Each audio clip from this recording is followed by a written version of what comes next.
My name is Taylor McDuffie, and I'm here to bring you some information on how to be drug-free like me. It is very important to learn about drug abuse, the types of drugs, the effects they have on your body, and how to simply say no. Whether you have been offered drugs, know someone that uses them, or have experienced using them, this information is for you. And here it is. Stimulants contain chemical compounds that mimic the effect of cocaine, LSD, or meth.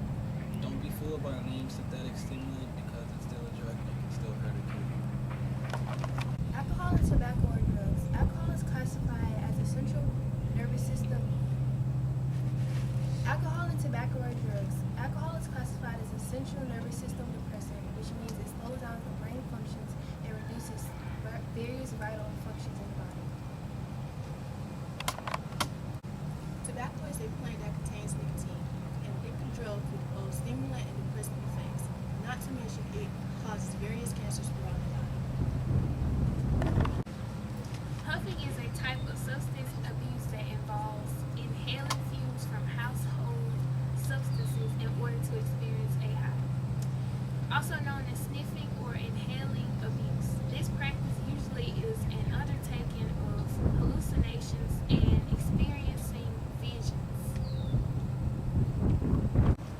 Hi, my name is Simpson. I'm a teacher and a coach. Drug is a substance that affects you both mentally and physically. Drugs can seriously hinder your performance as an athlete. They can cause you to have issues breathing, and they can also cause permanent damage. I'm Pastor Cleveland of New Bayside Baptist Church here in Mobile, Alabama. I'm here to speak in first-hand experience with dealing with marijuana. Marijuana is a controlled substance. It's from a weed plant that we call cannabis. It's a hemp plant. It's active ingredient is THC. I know from my own personal experience that marijuana is not good. It's very addictive. It can lead to other drugs. They don't want to say that, but it will. It gives you a feeling of euphoria and help. And it makes you feel as though you can work all your problems away. Marijuana is a very dangerous drug, and it's good to see young people talk about drugs today because I do not want them to have the same experience that I had when they deal with marijuana because it's legal in many states now. Folks think it's all right. It's still a drug, it's still a controlled substance, and it's not all right. And I just want to thank these young people, thank Taylor for this opportunity to speak on behalf of drug awareness. Thank you. In order to avoid drugs, you need to find other ways to get involved. So find a community center, join the band, join sports clubs, and most importantly, find friends that support you in your decision to be drug-free. My name is Harold Jones. I'm with the Mobile County Health Department. I'm the youth tobacco coordinator with the Mobile County Health Department. So our whole focus is about prevention, as far as making sure that we're preventing access for young people to be able to get these products, preventing exposure, secondhand exposure to our youth, curbing the marketing tactics because we know that the tobacco company literally targets our young people, and believe it or not, it targets low-income areas as well. And then the last thing is educating our community about the dangers of tobacco products. For example, people still smoke cigarettes as well as vape. Here's an example of what you see there as far as tar. One cigarette half of that cigarette ends up as tar in your body, and that's what you see right there. If you would lift the tar jar up, I want you to take that for a moment and just turn it upside down to see how thick that is. And imagine when you talk about people that's dealing with COPD, they can't breathe like we breathe right now because the more you smoke and the more this is coating your lungs, remember we take that deep breath, your chest rise, that's because your lungs expand. Well, COPD means that's not happening. You're not taking that big deep breath like that because your lungs are coated with this tar. So now that's where people have to use the oxygen support. We also have the phlegm jaw, which your body produces phlegm anyway, but when you become a smoker, using these products, it produces too much. And this is where we get that smoker cough, where they're trying to cough up basically the phlegm that's coating their lungs. And a lot of times people don't even think that, they always say, well, if I vape, then I escape all of that.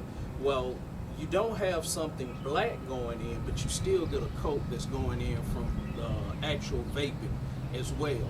And so remember, we talk about congestive heart failure, things of that nature. You're not supposed to have all that going into your body. The other thing, I specifically here in Alabama, we have about 156,000 young people currently exposed to secondhand smoke within the state of Alabama. We have 70% of the people that does smoke want to quit, but that just shows and talk about the addictiveness actually of nicotine in itself. And one thing I just point out, nicotine is in every tobacco product. A lot of times they say, well, it's not in my vape, it's not in this. There are 3 substances that's in every type of tobacco product on the planet. There's cancer-causing agents, toxic metals, and poisonous gases. So if you vape, you may have the traditional cigarette, but I'm taking some of the same chemicals, not all, but some, moving them over here to the vape. So if you can catch cancer here, and we call this a AKA cancer stick. So if you can catch cancer from here, people got to understand you can catch cancer by vaping. Tobacco products, bottom line, is the #1 cause of preventable death and diseases in the United States. So that's something that people really have to take in consideration. If we can reduce people using tobacco products, just think about the use of it and how much it costs the state of Alabama. We spend billions of trying to take care of those people who have said, I'm going to do whatever I feel like I want to do. Remember, like I stated, a lot of these people are actually targeted very young. 90% of all smokers today started by age 18 because y'all are targeted. Bottom line, any way you slice it. Even with the vapes, that's why if you notice, a lot of different drugs are going the same way the tobacco company is going, utilizing the fruit flavors, even infusing things like your beers, your wine. If you look now, all of these things are infused with flavors to try to draw the younger person in, whether it's the college student. By age 26, 98% of all smokers have started, okay? So we're talking elementary, middle, high school, college age students that's making up the bulk of this population of new smokers. So the only reason it's happening, they're really targeting you, bottom line. Thank you so much for watching this video, and hopefully you will share this information with someone about what you learned about being drug-free, because drug-free looks like me.